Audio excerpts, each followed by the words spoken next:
नमस्कार। श्रीमती मोरी देवी तापड़िया कन्या महाविद्यालय जसवंतगढ़ के इस यूट्यूब चैनल पर मैं प्रवक्ता हनुमान शर्मा आप सभी विद्यार्थियों का हार्दिक स्वागत और अभिनंदन करता हूं। प्यारे विद्यार्थियों, बीए द्वितीय वर्ष की कक्षा में हिंदी साहित्य विषय के अंतर्गत साहित्य, निबंध व नाटक जो आपका द्वितीय प्रश्न पत्र है, प्यारे विद्यार्थियों उसमें निबंध संग्रह पुस्तक से निबंधों का विवेचन किया जा रहा है। प्यारे विद्यार्थियों, निबंध संग्रह पुस्तक से निबंध पाठों के गद्यांशों की व्याख्या करवाई जा रही है। प्यारे विद्यार्थियों, आज हम पाठ 3 जो आपका जो निबंध है तुलसी के सामाजिक मूल्य।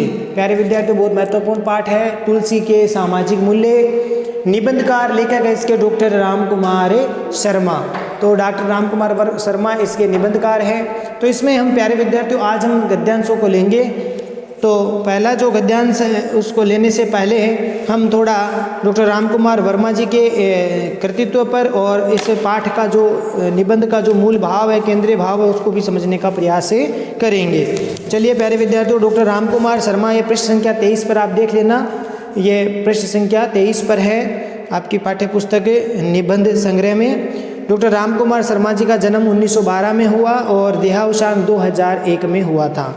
प्रगतिवादी समीक्षा के प्रमुख स्तंभ डॉक्टर रामकुमार शर्मा, डॉक्टर रामविलास शर्मा, क्षमा करना प्यारे विद्यार्थियों, डॉक्टर रामविलास शर्मा है ये, रामविलास शर्मा, डॉक्टर रामविलास शर्मा। एक बार पुनः गौर फरमाइएगा।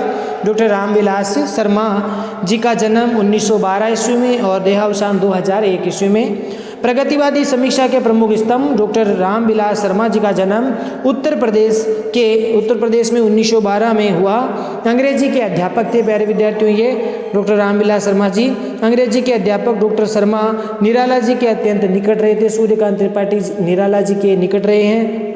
इन्होंने इतनी विपुल मात्रा में लेखन कार्य किया है कि इनके बिना हिंदी की वर्तमान समीक्षा और निबंध को समझा ही नहीं जा सकता।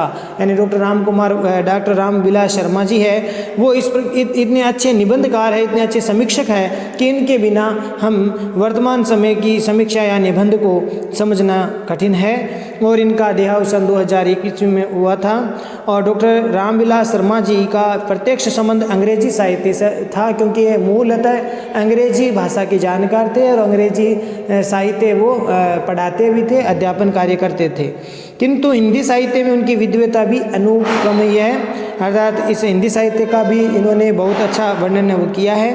वे हिंदी के प्रसिद्ध विद्वान हैं। उन्होंने हिंदी जगत में आलोचना साहित्य को एक नया रूप दिया। प्यारे विद्यार्थियों, आलोचना साहित्य का एक नया रूप इन्होंने दिया था, दृष्टिगोचर करवाया।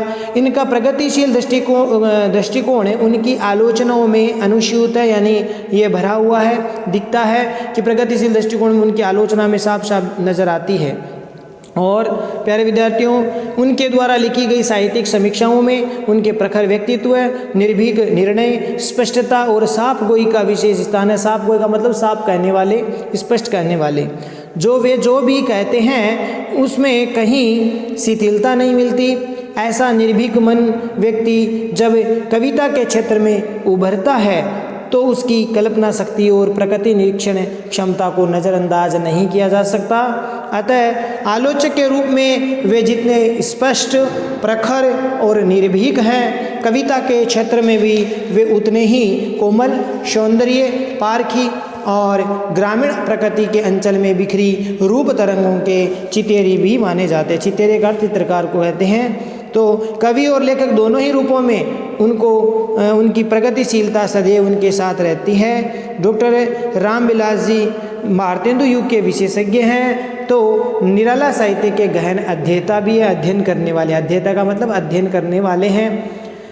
उनकी प्रसिद्ध कृतियों में आस्था और सौंदर्य, राष्ट्रभाषा की समस्या, निराला परंपरा और प्रगति, प्रेमचंद, भारतेंदु युग, आचार्य रामचंद्र शुक्ल और हिंदी आलोचना, प्रगतिशील साहित्य की समस्याएं, विराम चिन्ह, भाषा और समाज आदि ये इनकी रचनाएं हैं, कृतियां हैं। डॉक्टर शर्मा के निबंधों की विचारात्मक साहित्य की संज्ञा प्रदान की जा सकती है। इनको विचारात्मक साहित्य की संज्ञा इनके निबंधों को दी जा सकती है। विचारात्मक निबंध ज़्यादा लिखे हैं प्यारे विद्यार्थियों।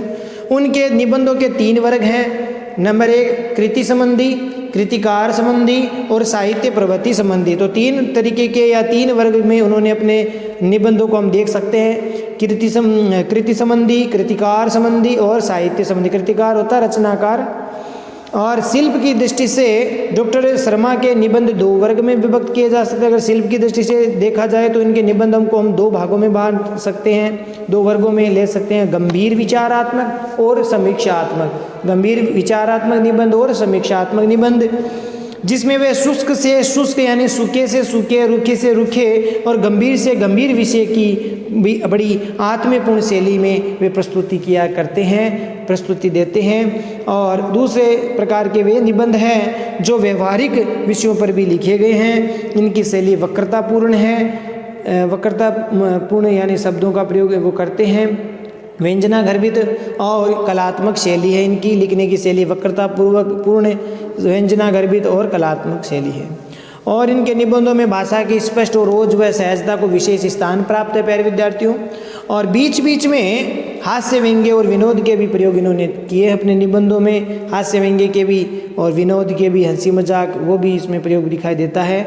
ये हास्य विनोद रूप जब व्यंग्य करने के लिए छटपटाता है तो उसकी तीक्ष्णता क्रोध की ज्वाला के रूप में अभिव्यक्त होती है। ये इनके हास्य विनोद से युक्त जो निबंध है उनमें प्यारे विद्यार्थियों व्यंग्य है वो इस प्रकार से छटपटाता है जो तीक्ष्ण क्रोध की ज्वाला में बदल जाता है।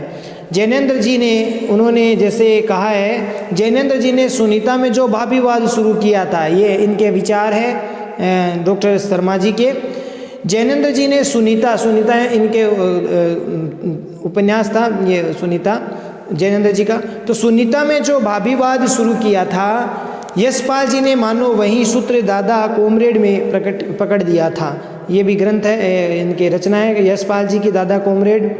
वहीं आतंकवादी, वहीं साड़ी जम्पर उतार परिस्थिति। तो उन्होंने इस बारे में विचार व्यक्त किए अपने कि जैनेन्द्र जी ने सुनीता में जो भाभीवाद शुरू किया था, यशपाल जी ने मानो वहीं सूत्र दादा कॉमरेड में पकड़ लिया था। ये इनका हास्य व्यंग्य के साथ में व्यंग्य करना है और स्पष्ट भावों की अभिव्यक्ति करने के लिए बात लिखी है। वहीं आतंकवादी, वहीं साड़ी जम्पर उतार परिस्थिति के अनुसार, ये इस प्रकार से बात इन्होंने लिखी है। इसके साथ ही वह ये बात ये भी ध्यान देने योग्य है कि भाषा में प्रवाह लाने के लिए उन्होंने मुहावरों और लोकोक्तियों का भी प्रचुर मात्रा में प्रयोग किया है। मुहावरों का प्रयोग किया है, लोकोक्तियों का भी प्रयोग किया है, स्वच्छंद प्रयोग इन्होंने किया है। शब्द चयन में व्यवहारिक शब्दावली का प्रयोग करते हैं। कतिपय स्थानों में अरबी फारसी शब्दों का भी प्रयोग इनका देखने को मिलता है प्यारे विद्यार्थियों। और डॉक्टर बच्चन सिंह एक आलोचक हैं, इतिहासकार है। हिंदी साहित्य का इतिहास उन्होंने लिखा, हिंदी साहित्य का दूसरा इतिहास नाम से पुस्तक लिखी हुई है। तो डॉक्टर बच्चन सिंह जी ने मार्क्सवादी समीक्षकों की विवेचना करते हुए ठीक ही कहा है, वस्तुतः इस पद्धति को अपनी आलोचना का मूलाधार बनाने वालों में डॉक्टर रामविलास शर्मा जी का विशेष स्थान है। उनकी दृष्टि अधिक पेनी, स्वच्छंद और तल स्पर्शी है।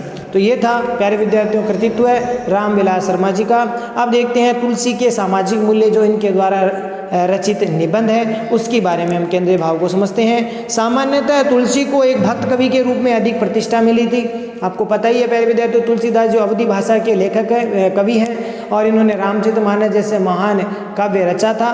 तो सामान्यतः तुलसी एक भक्त कवि के रूप में प्रतिष्ठा मिली थी है और उनका जो परंपरागत सामाजिक मूल्यों का पोषक ही उनको माना जाता है। परंपरागत जो सामाजिक मूल्य हैं उनका वो पोषक वो माने जाते हैं। डॉक्टर रामविलास शर्मा जी ने तुलसी के काव्य की प्रगतिवादी समीक्षा की है। इन्होंने तुलसी के काव्य की प्रगतिवादी समीक्षा की है और स्थापित किया है कि महाकवि तुलसीदास जी अपने काव्य में उन सामाजिक मूल्यों की प्रतिष्ठा करते हैं। तुलसी के काव्यों को देख करके, उनके काव्यों को पढ़ करके हम ये पाते हैं कि उनका जो सामाजिक मूल्यों की प्रतिष्ठा करना उनका मूल उद्देश्य था। इनके साहित्य को देख करते हैं तो उन सामाजिक मूल्यों की प्रतिष्ठा करते हैं जो आज प्रासंगिक आवश्यक है। इसीलिए तुलसी जी के काव्य में हमें आज भी प्रेरणा देता है। तुलसी जी का काव्य, जो भी काव्य उन्होंने लिखा, चाहे वो रामचरितमानस हो, विनय पत्रिका हो या कृष्ण गीतावली या फिर रामलला नचू, बरवे रामायण, जो भी उन्होंने साहित्य लिखा, कवितावली, दोहावली, तो इस प्रकार से जो भी साहित्य इन्होंने रचा तो उस साहित्य से हम हमें वो आज भी प्रेरणा देता है। तुलसी जिस मानव प्रेम की प्रतिष्ठा करते हैं, तुलसीदास जी जो अपने साहित्य के द्वारा जिस मानव प्रेम की वो प्रतिष्ठा करना चाहते हैं प्यारे विद्यार्थियों, वह सारे संसार को एक सूत्र में बांधता है। अगर वो जो प्रेरणा हम उनसे ले तो वह ऐसी प्रेरणा है जिससे हम सारे संसार को एक सूत्र में बांध सकते हैं, एक रूप हो सकते हैं। वे तत्कालीन प्रचलित वैषम्यों को जैसे ज्ञान, भक्ति, निर्गुण, सगुण आदि, सेव, शाक्त, इस प्रकार के जो अलग अलग रूप जो प्रचलित थे उनको न करके सीधा एक स्तंभ नवे स्थापित करने का उन्होंने प्रयास वो किया। सारे मानव समाज को वे एक देखना चाहते थे, ये उनका तुलसी जी का उद्देश्य था। वे ज्ञान, भक्ति, निर्गुण, सगुण इनमें न विश्वास न करके उनमें सब में समन्वय स्थापित करना चाहते थे, समाज को एक देखना चाहते थे, मानव समाज को एक देखना चाहते थे।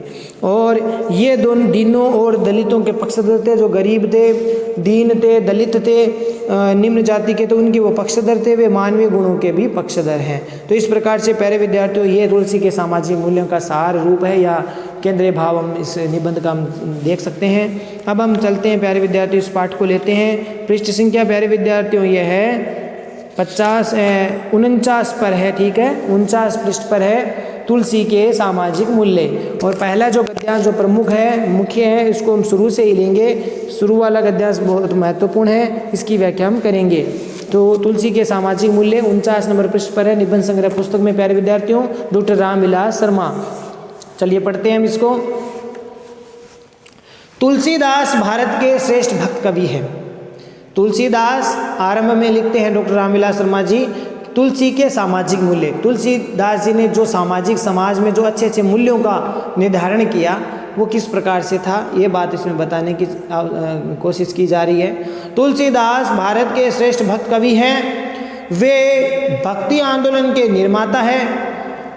वे उसी भक्ति आंदोलन की उपलब्धि हैं। उनके साहित्य का सामाजिक महत्व है, भक्ति आंदोलन के सामाजिक महत्व पर निर्भर है। उनके साहित्य का, उनके किनके, तुलसी का, तो तुलसीदास जी के साहित्य का सामाजिक महत्व है, भक्ति आंदोलन के सामाजिक महत्व पर निर्भर है और इससे पूरी तरह से संबंध है। संबंध का अर्थ होता है संबंध रखने वाला या लगा हुआ।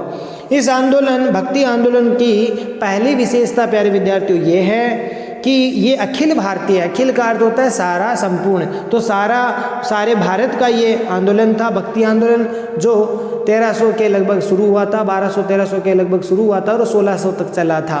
तो ये भक्ति आंदोलन हम हिंदी साहित्य के इतिहास में भी पढ़ते हैं भक्ति साहित्य के रूप में। तो ये भक्ति आंदोलन जो था प्यारे विद्यार्थियों, ये अखिल भारतीय आंदोलन था, संपूर्ण भारत में था। देश और काल की दृष्टि से ऐसा सांस्कृतिक आंदोलन संसार में दूसरा नहीं है। देश और काल की दृष्टि से बात की जाए तो ऐसा सांस्कृतिक आंदोलन दूसरा कोई नहीं है, अद्वितीय है ये। ईसा की दूसरी शताब्दी में ही आंध्र प्रदेश में कृष्णोपासना के चिन्ह पाए जाते हैं। अगर ऐतिहासिक साक्ष्यों की बात करें तो ईसा की दूसरी शताब्दी के आरंभ में ही दक्षिण में, भारत का जो दक्षिण हिस्सा है आंध्र प्रदेश में, कृष्ण उपासना के चिन्ह पाए जाते हैं। कृष्ण उपासना की जाती थी। उस समय गुप्त सम्राटों के युग में, गुप्त काल था, उस समय गुप्त सम्राटों के समय विष्णु नारायण वासुदेव आदि की उपासना की जाती थी और ये अखिल भारतीय रूप उन्होंने ले लिया। पूरे भारत में ये स्वरूप आंदोलन है वो फैल गया था। तो यहाँ तक प्यारे विद्यार्थी पढ़ना है पहला गद्यांश, ठीक है, ये 4-5 पंक्तियाँ अखिल भारतीय रूप ले लिए, यहाँ तक है। 5वीं शताब्दी से लेकर 9वीं शताब्दी में तमिलनाडु भक्ति आंदोलन का प्रमुख स्रोत रहा, ये आगे लिखा है। आलवार संतों की कीर्ति सारे भारत में फैल गई थी। दक्षिण में आलवार संत थे, उनकी कीर्ति वो प्यारे विद्यार्थियों सभी जगह फैल गई थी। और आलवार और नयनार 2 संत थे, संतों की श्रेणियाँ थी। तो आलवार संत थे वो दक्षिण में थे और ये संत है वो, उनकी जो कीर्ति थी पूरे भारत में फैल गई। और कश्मीर में ललद्यद जो कवियत्री थी और ये भक्ति कवियत्री मानी जाती है, भक्त कवियत्री थी। तो कश्मीर में ललद्यद है, तमिलनाडु में आंदाल, ये भी महिलाएं हैं, महिला कवियत्रियां हैं, भक्त कवित्रियां। तो तमिलनाडु में आंदाल, बंगाल में चंडीदास, गुजरात में नरसिंह मेहता जिनका माहिरा वो गाया जाता है, नानी बाई का माहिरा। तो इस प्रकार के भारत में विभिन्न प्रदेशों में भक्ति कवि लगभग 1500 वर्ष तक जनता के हृदय में अपनी अमृत वाणी से सींचते रहे। ये जो भक्त कवि है वो अपनी वाणी से 1500 वर्ष तक अपनी भक्तिमय पदों से लोगों को सींचते रहे। तो चलिए प्यारे विद्यार्थियों, यहाँ तक ये जो पद है वो यहाँ तक आपको देखना, परीक्षा में भारतीय रूप ले लिए, यहाँ तक ये देख लीजिए। प्रसंग में प्यारे विद्यार्थियों आपको क्या लिखना है? प्रस्तुत अवतरण या प्रस्तुत गद्यांश डॉक्टर राम विलास शर्मा जी द्वारा लिखित तुलसी के सामाजिक मूल्य शीर्षक निबंध से उद्धृत है। और इस अवतरण में लेखक ने भक्ति आंदोलन क्या है प्यारे विद्यार्थियों? जो भक्ति काल था, हिंदी साहित्य में जो भक्ति काल था, उस समय जो भक्त कवि थे, अधिकतर भक्त कवि चाहे मीरा, हरिदास, सूरदास या फिर तुलसीदास, कबीरदास या आपके रज्जब जी, दादू दयाल, वृंद जी, इस प्रकार के रसकान जी, रहीमदास जी, ये सब जो भक्त कवि थे उस समय के, तो उस समय एक आंदोलन चला था भक्ति का। और भक्त आंदोलन में अधिकतर कवि थे, उन्होंने भक्ति के ही पद लिखे थे। वो इसीलिए लिखे थे, वो स्वांत सुखाय न करके जन लोक हिताई उनका उद्देश्य था। वो अपने हित के लिए भी और साथ ही साथ लोगों के हित के लिए भी, लोगों को जागृत करने के लिए लिखा करते थे। वो एक प्रकार के आंदोलन स्वरूप में चला था। सारे भारत में भक्ति आंदोलन का जो प्रादुर्भाव है वो होने लगा था। तो तुलसीदास जी का इसमें विशेष योगदान माना गया है, ये बात डॉक्टर रामविलास शर्मा जी कहते हैं। तो लेखक ने भक्ति आंदोलन और उसके सर्वश्रेष्ठ कवि तुलसीदास जी के बारे में उन्होंने बताया है इस निबंध में। और उन्होंने इस निबंध की आरंभिक पंक्तियों से भक्ति आंदोलन के सामाजिक महत्व पर भी प्रकाश डाला है। भक्ति आंदोलन का सामाजिक महत्व क्या है, इसके बारे में प्रकाश डाला है। तो लेखक यहाँ पर बतलाते हैं प्यारे विद्यार्थियों कि गोस्वामी तुलसीदास जी भारत के सबसे श्रेष्ठ कवि थे उस समय, भक्ति आंदोलन के समय। तो गोस्वामी तुलसीदास जी भारत के सर्वश्रेष्ठ भक्त कवि हैं। और हिंदी साहित्य के भक्ति आंदोलन में उनका निकट का संबंध है। हिंदी साहित्य में अगर भक्ति का आंदोलन है, भक्ति आंदोलन, उससे तुलसीदास जी का बहुत निकट का संबंध है। उन्होंने इस आंदोलन का क्या किया था? परिवर्तन किया था। इसमें लिखा है ना, वे भक्ति आंदोलन के निर्माता है। इन्होंने ही जो है भक्ति आंदोलन का क्या किया था? परिवर्तन किया था, प्रारंभ किया था तुलसीदास जी ने। ऐसा कौन मानते हैं? डॉक्टर रामविलास शर्मा जी। वस्तुतः वे हिंदी साहित्य के भक्ति आंदोलन की श्रेष्ठ उपलब्धि है, या इसको हम कह सकते हैं कि हिंदी आंदोलन की सबसे श्रेष्ठ उपलब्धि है, उसको हम कह सकते हैं। उस काल में भक्त जो कवि थे उसमें तुलसीदास जी ने महान साहित्य रचनाएं लिखी थी, कृतियां लिखी थी, और इससे इस आंदोलन को उन्होंने गरिमा प्रदान की थी। तुलसीदास जी ने अनेक रचनाओं को लिखा, कृतियों की रचना की, जिससे इस भक्ति आंदोलन को गरिमा प्रदान हुई थी। और उनके साहित्य का महत्व प्यारे विद्यार्थियों भक्ति आंदोलन के सामाजिक महत्व पर भी निर्भर है। इसमें लिखा है कि साहित्य का महत्व है, सामाजिक महत्व है, भक्ति आंदोलन के सामाजिक महत्व। तुलसी का जो सामाजिक महत्व है वो भक्ति आंदोलन के सामाजिक महत्व पर निर्भर करता है, और इससे वो पूरी तरह से संबंधित है। तो इस प्रकार से तुलसीदास जी का जो सामाजिक जो महत्व है भक्ति आंदोलन के सामाजिक महत्व पर निर्भर है, और इस कारण से तुलसीदास जी का साहित्य सामाजिक महत्व उसी से संबंध है, उसी से लगा हुआ है, उसी से संबंधित है। लेखक ने आगे देके लिखा है कि इस भक्ति आंदोलन की पहली विशेषता ये है कि वह अखिल भारतीय है। इस भक्ति आंदोलन की सबसे बड़ी विशेषता थी कि ये भक्ति आंदोलन की सबसे बड़ी विशेषता क्या थी कि इसकी सबसे बड़ी विशेषता ये थी कि ये संपूर्ण भारत में, अखिल भारत में फैल गया था। ये संपूर्ण भारत का आंदोलन रहा था, बहुत व्यापक स्तर पर, बहुत बड़े स्तर पर यह आंदोलन फैल चुका था। ये इसकी सबसे बड़ी विशेषता थी, और ये आंदोलन सारे भारत में प्रचलित था। इस दृष्टि से भक्ति आंदोलन संसार में क्या है? अद्वितीय है। इसमें लिखा है ना, इस काल की दृष्टि से, देश और काल की दृष्टि से सांस्कृतिक आंदोलन संसार में दूसरा नहीं है। भक्ति आंदोलन जो है देश और काल की परिस्थितियों के अनुसार देखें तो भक्ति आंदोलन अद्वितीय आंदोलन है। यह आंदोलन पूरे भारत में फैल गया था। इस दृष्टि से जो भक्ति आंदोलन संसार में अद्वितीय था, इसके समान कोई दूसरा नहीं था। देश और काल की दृष्टि से यह लंबे समय तक चलने वाला आंदोलन था। ऐसा दूसरा आंदोलन कोई नहीं था जो इतने लंबे समय तक चलता हो। ठीक है प्यारे विद्यार्थियों, समझ में आ गया होगा। भक्ति आंदोलन संसार में लंबे समय तक चला था, इसलिए ऐसा संसार में इसके समान कोई दूसरा आंदोलन नहीं था। ऐतिहासिक साक्ष्यों से हम पता लगा सकते हैं कि ईसा की दूसरी शताब्दी में आंध्र प्रदेश में कृष्णोपासना की जाती थी। तो ऐतिहासिक साक्ष्यों से हम पता लगा सकते हैं कि ईसा की आरंभिक जो दूसरी शताब्दी थी उसमें कृष्णो आंध्र प्रदेश के अंदर, या हम दक्षिण भारत में हम कह सकते हैं, दक्षिणी भारत में आंध्र प्रदेश में कृष्ण की उपासना की जाती थी। ये भी भक्ति भाव के, कृष्ण के भक्ति भाव के रचे पद लिखा करते थे उस समय के कवि, भक्त कवि। गुप्त सम्राटों के काल में, प्यारे विद्यार्थियों, गुप्त सम्राटों के युग में विष्णु, नारायण और वासुदेव कृष्ण की उपासना की जाती थी, तो पूरे देश में प्रचलित थी। गुप्त सम्राटों में विष्णु, नारायण, वासुदेव कृष्ण की जो उपासना थी वो पूरे भारत में प्रचलित थी। तो इस प्रकार से आंदोलन सब जगह चला, बड़ा व्यापक आंदोलन था। भक्ति की एक लहर भारत के उत्तर से लेकर दक्षिण तक फैलने लगी, पूर्व से लेकर पश्चिम तक सब जगह भक्ति का एक प्रादुर्भाव, भक्ति का एक आंदोलन व्यापक स्तर पर फैल गया था, सर्वत्र फैल गया था। अखिल भारतीय आंदोलन था भक्ति आंदोलन। तो प्यारे विद्यार्थियों, आशा करता हूँ समझ में आ गया होगा। विशेष वाले पॉइंट में आपको लिखना है, लेखक ने यहाँ पर भक्ति आंदोलन के सामाजिक महत्व पर अपने विचार प्रकट किए हैं। साथ ही साथ लेखक का जो अंग्रेजी विषय के शिक्षक होने के नाते होकर के भी, अंग्रेजी के शिक्षक होकर के भी अपने राष्ट्रभाषा हिंदी के प्रति इनका इतना लगाव था, उस प्रेम के कारण हिंदी सदैव इनकी ऋणी रहेगी, या हिंदी की सेवा में उन्होंने बहुत बड़ा योगदान दिया।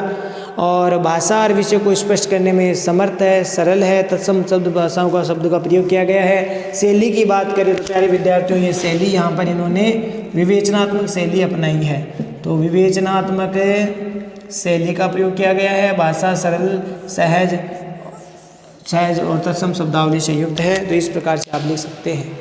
चलिए एक गद्यांश और देखते हैं। यह है, इस रहस्यवाद का सामाजिक महत्व असाधारण है, इस आनंद को वे मानव प्रेम से जोड़ देते हैं, यहाँ तक है। और ये प्यारे विद्यार्थियों आपकी पुस्तक में पृष्ठ संख्या 50 के ऊपर यहाँ पर अंकित है। देखिए ये गद्यांश है पृष्ठ संख्या 50 पर। भक्ति आंदोलन में जो भावात्मक जो एकता स्थापित हुई थी, उसमें जितना फैलाव था, जितनी गहराई थी उतनी गहराई थी, यहाँ जितना फैलाव था उतनी उनमें गहराई थी इस भक्ति आंदोलन में। ये क्षमा करना, ये एकता समाज के थोड़े से शिक्षित जनों तक सीमित नहीं थी। ये एकता थी वो समाज के थोड़े से शिक्षित जनों तक सीमित नहीं थी। संस्कृत के द्वारा जो राष्ट्रीय एकता कायम हुई थी उससे यह भिन्न थी। संस्कृत में जो राष्ट्रीय एकता स्थापित की थी उससे ये एकता भिन्न थी, अलग थी। उसकी जड़ें नगरों और गांवों के अनपढ़ जनता के बीच गहरी होती चली गई। किसकी? भक्ति आंदोलन की जो जड़ें थी वो नगरों में और गांवों के अनपढ़ जनता में भी फैल गई थी। ये एकता प्रादेशिक भाषाओं के माध्यम में कायम हो रही थी, जो प्रदेश की भाषाएं थी उनमें भी एकता होने लगी थी इस भक्ति आंदोलन के फलस्वरूप। भक्ति आंदोलन एक और अखिल भारतीय आंदोलन था, यानी पूरे भारत का आंदोलन था, तो दूसरी ओर वह प्रदेशगत जातीय आंदोलन भी था। दूसरी ओर प्रदेश की रहने वाली जातियों का भी एक आंदोलन बन गया। देश और प्रदेश एक साथ और राष्ट्र और जाति दोनों की जो सांस्कृतिक धाराएं थी वो एक साथ थी। भक्ति आंदोलन की व्यापकता और सामर्थ्य का यही रहस्य है। भक्ति आंदोलन की व्यापकता का, उसके बड़े स्वरूप का, उसके फैलाव का, उसकी सामर्थ्य शक्ति का यही रहस्य बताया है डॉक्टर रामविलास शर्मा जी ने। तो इस प्रकार से प्यारे विद्यार्थियों प्रसंग में आपको क्या लिखना है?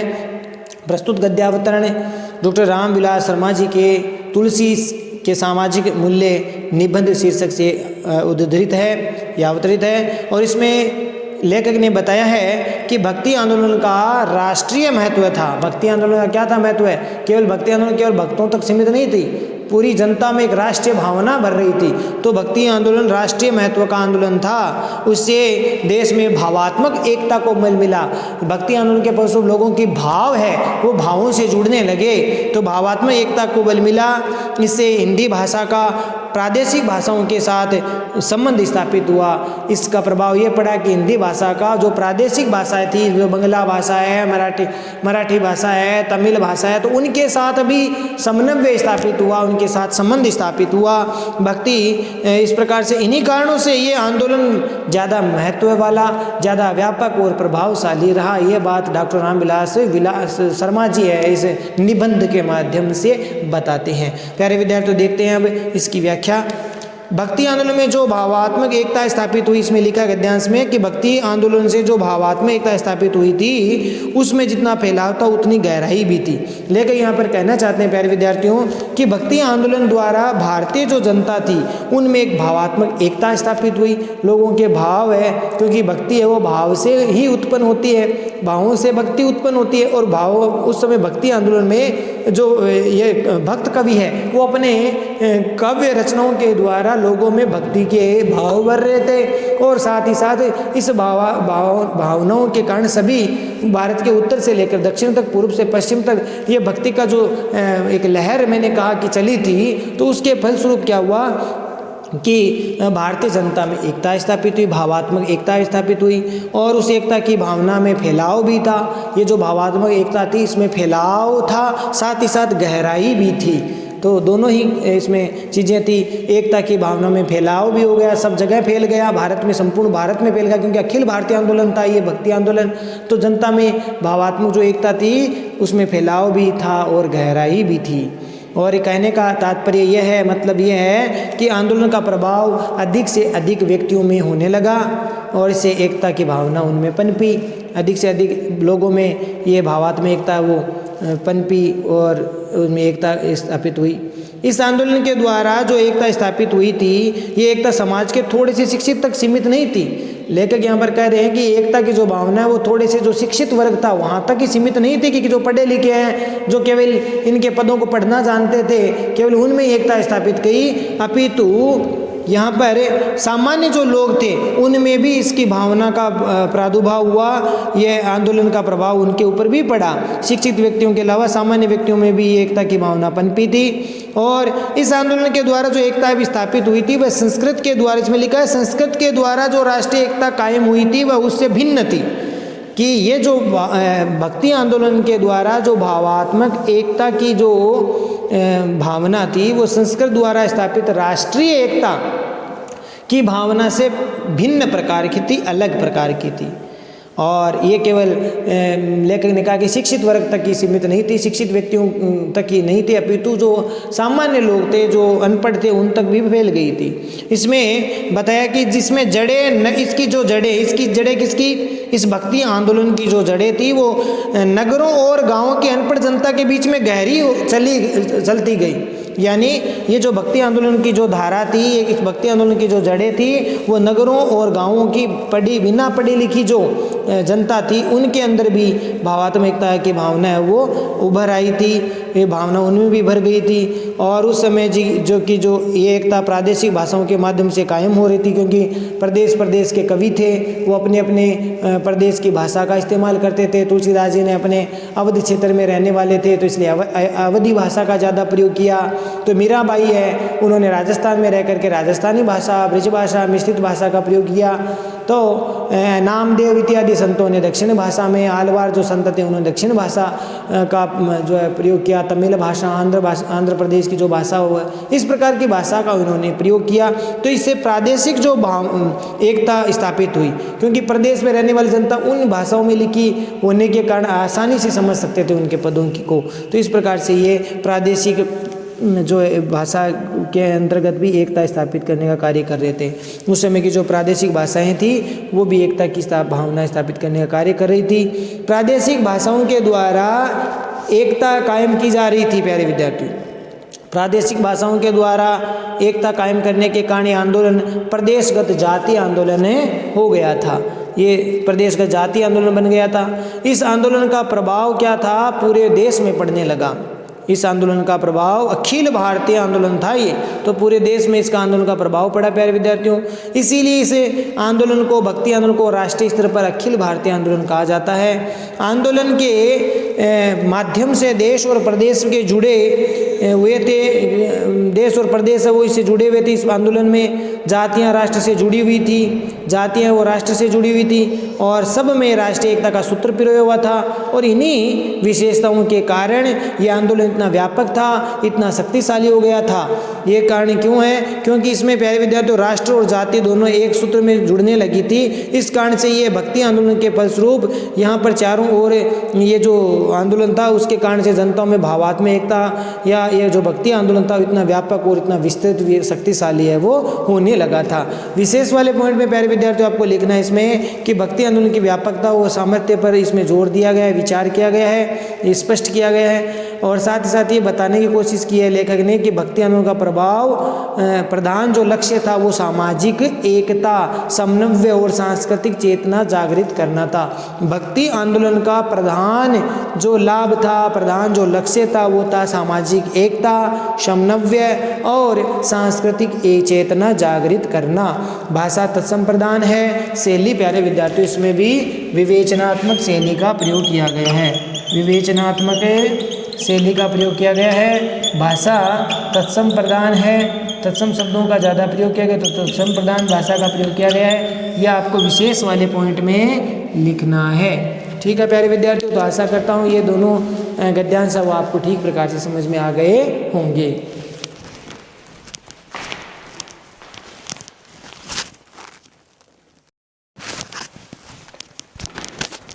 तो प्यारे विद्यार्थियों आज के लिए बस इतना ही। अगले वीडियो में फिर हाजिर होंगे। तुलसी के सामाजिक मूल्य निबंध को लेकर के डॉक्टर रामविलास शर्मा जी के द्वारा रचित ये निबंध, इसके आगे के गद्यांशों की व्याख्या को लेकर के। तब तक के लिए इन दोनों गद्यांशों को आप ठीक प्रकार से पढ़ेंगे और इसमें ये जो गद्यांश है वो सबसे ज़्यादा महत्व है। तो इस प्रकार से प्यारे विद्यार्थियों आपको ये गद्यांश आपको ठीक प्रकार से पढ़ना है और समझना है। आज के लिए बस इतना ही। अगले वीडियो में फिर हाजिर होंगे। तब तक के लिए जय भारत, जय हिंदी, धन्यवाद।